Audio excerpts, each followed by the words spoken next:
Radhe Radhe friends. ओम गम गणपते नमः।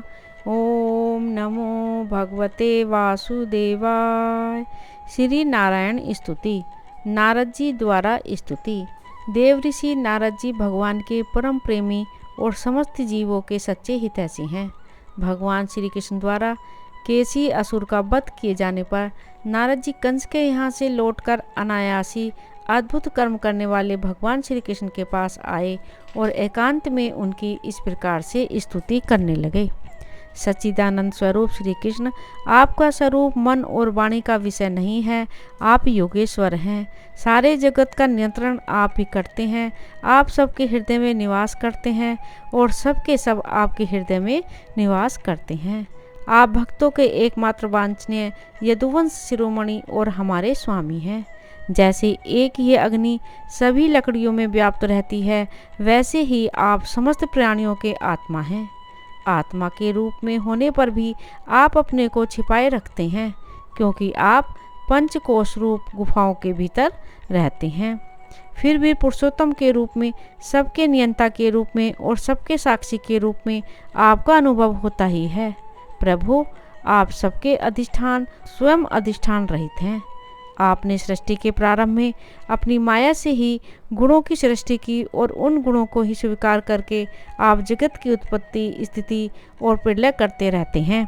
यह सब करने के लिए आपको अपने से अतिरिक्त और किसी भी वस्तु की आवश्यकता नहीं है, क्योंकि आप सर्वशक्तिमान और सत्य संकल्प हैं। वही आप दैत्य, प्रमथ और राक्षसों का, जिन्होंने आजकल राजाओं का वेश धारण कर रखा है, विनाश करने के लिए तथा धर्म की मर्यादाओं की रक्षा करने के लिए यदुवंश में अवतीर्ण हुई हैं। यह बड़े आनंद की बात है कि आपने खेल ही खेल में घोड़े के रूप में रहने वाले इस कैसी दैत्यों को मार डाला। इसकी हिनहाट से डरकर देवता लोग अपना स्वर्ग छोड़कर भाग जाया करते थे। प्रभु, अब परसों मैं आपके हाथों चाड़ून, मुष्टिक, दूसरे पहलवान, कुबलया, पिड, हाथी और स्वयं कंस को मरते हुए देखूंगा। उसके बाद शंकासुर, कालयवन, मुर और नरकासुर का वध देखूंगा। आप स्वर्ग से कल्प वृक्ष उखाड़ लाएंगे और इंद्र के ची चपड़ करने पर उनको उसका मजाक चखाएंगे। आप अपनी कृपा, वीरता, सौंदर्य आदि का शुल्क देकर भी वीर कन्याओं से विवाह करेंगे और जगदीश्वर, आप द्वारिका में रहते हुए नरक को पास से छुड़ाएंगे। आप जमवती के साथ श्यमंतक मणि को जामवान से ले आएंगे और अपने धाम से ब्राह्मण के मरे हुए पुत्रों को ला देंगे। इसके पश्चात आप पौंड्रक, मिथ्या वासुदेव का वध करेंगे, काशीपुरी को जला देंगे।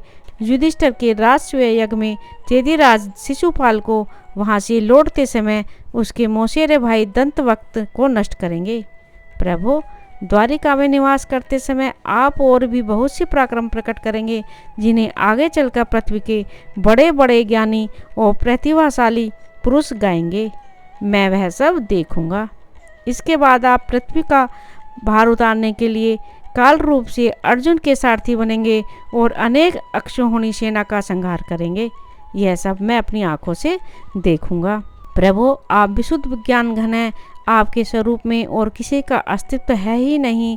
आप नित्य निरंतर अपने परमानंद स्वरूप में स्थित रहते हैं, इसलिए ये सारे पदार्थ आपको नित्य प्राप्त ही हैं। आपका संकल्प अमोघ है।